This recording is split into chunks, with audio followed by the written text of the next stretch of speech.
Yo, what it do? My arm really hurts, so I might film with this video. Just got my second dose of my Moderna vaccine. 2 weeks, your boy will be fully vaccinated. Get vaccinated. Get vaccinated. So we can fucking go back to normal. Anyways.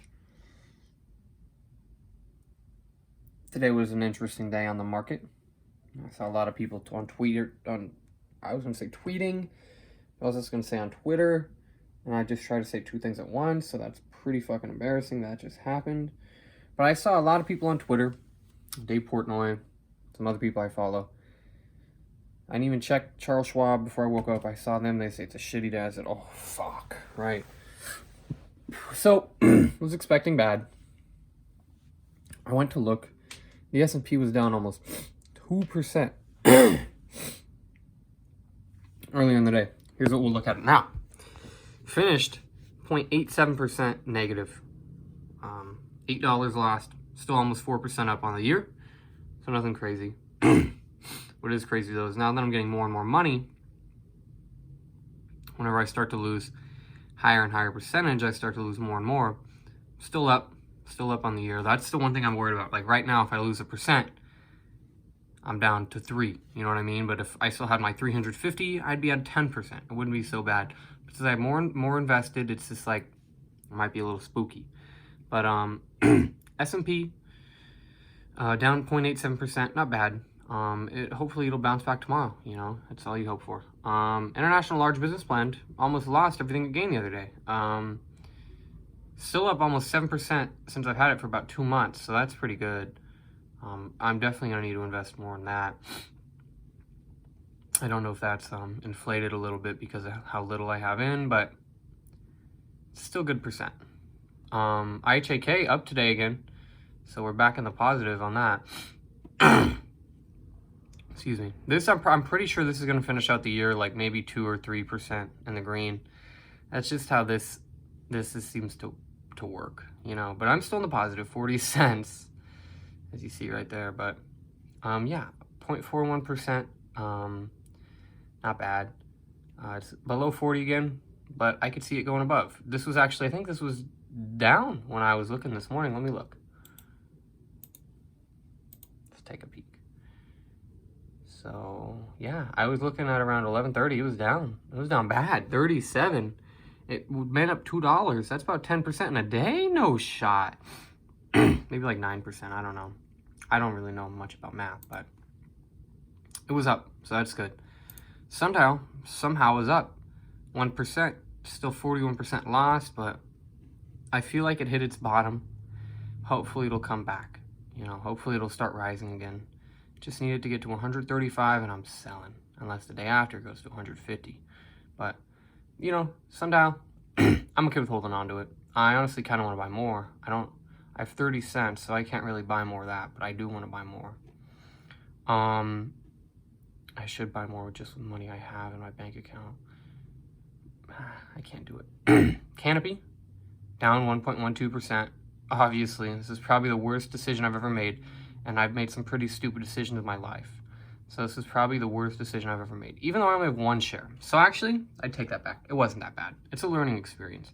You gotta know when to sell. You know, you can't get too greedy. You gotta be patient. You know, I mean, patience, greed, it'll all fuck you up, right? But anyway, yeah, it's Canopy for today. Those are the stocks for today. Actually, let me, my arm hurts so bad. Let me show you the, $7.81 loss today. So I think for the last 2 days I've lost money. Last week I've lost money. It's just been a shitty week for these two individually. That's what loses me the most money.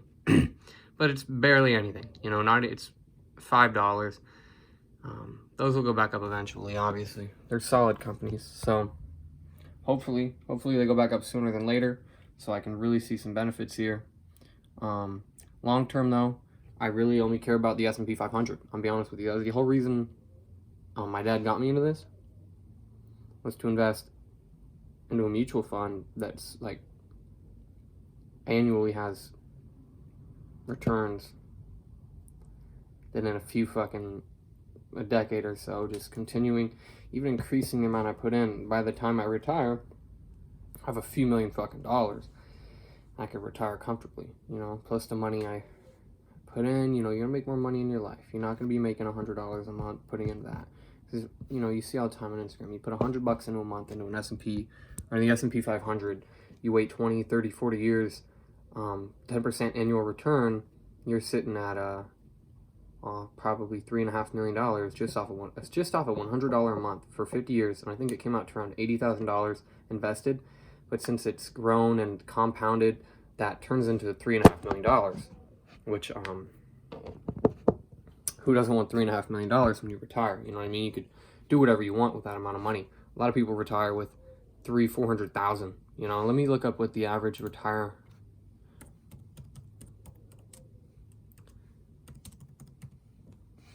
savings.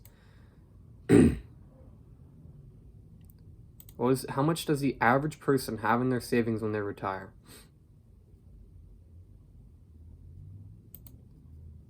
This is median retirement savings by age. 60s. So when you should be retiring, 172,000. But the average by the Federal Reserve data shows it's 206.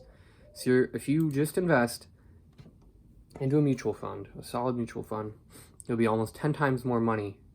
And those people that are 60 live fine, you know, for another 40 years. But you got almost $4 million just off of $100 a month, right? So imagine putting $1,000 a month, $2,000, $10,000. And the money will not only come quicker, it'll grow faster, you'll get more. Keep it in there. You gotta be patient. You know, keep it in there, let it grow. As soon as you take it out, it's not growing anymore. You know, your potential gains are toast. So I'm keeping my money in the S&P 500 for probably 40 years. I'm gonna be honest, probably about 40 years. I'm gonna keep putting money on. When I look back, there's gonna be $80,000 in this account, $100,000, $200,000, just over 80 years, right? I'm gonna be putting all this money in because I know that money will, the cost compared to the market value, it'll be insane, right? Like you already see, I'm up 5%. If I put $1 million in earlier, I'm up 5% on the year. I've already made $50,000. You know, it's just, once you get to that amount, like $1 million, and then the 10% annual return plus the compounding, it's like once you're over $1 million, you're gonna make so much money. You really don't need to work. You know what I mean? You're gonna be, your returns are gonna be enough for you not to work, but you shouldn't do that because obviously your money will stop growing. But theoretically, your money will make you enough money that it's paying you not to work, and it's still going to be making money for you. I wouldn't do that though. Keep letting your money grow. Always be patient. Let your money grow. Get your money up. That's all I gotta say. Talking to people are really into this too, you know. So you really gotta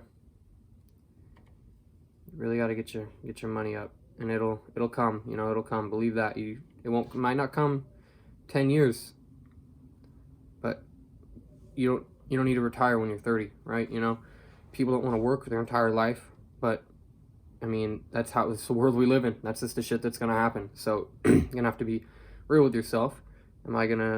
You can do what you like. You can do what you love, okay? Just make sure you save your money, invest it. Because it's dumb to just blow all your money, and then when you retire, you have nothing, and you have to go live in a fucking government home. Not saying there's anything wrong with that. Live your life how you want it, but people want the luxuries in life. You know, you want to be able to retire comfortably. If something happens, oh, it's okay. I can afford it. If anything pops up, let's say you break your hip. You're 60. You break your fucking hip. That $100,000 fucking hospital bill, and you're like, oh, well, I only have $200,000 saved. Well, guess what? If you have fucking almost $4 million in the bank, just off $100 a month for 40 years, $100,000 is nothing. Okay. There's a whole other thing about the tax rate too. After long-term investing, 17% or lower on any amount of money you make over a year. So there really is no point not to, unless they change the taxes to 50%. But still, you're making $1.5 million when you retire at 50, 60, 70. That's gonna last you 30 fucking years, no problem. Okay, I'll be honest. Spend how you were. If you want to fucking go buy something, but save your money, invest it. But anyway, thank you guys for watching. I'll be live here soon. 64 followers, insane. I got 2 subs yesterday. I'm doing great. I'm loving Twitch. Thank you guys so much, though. See you all tomorrow. Adios.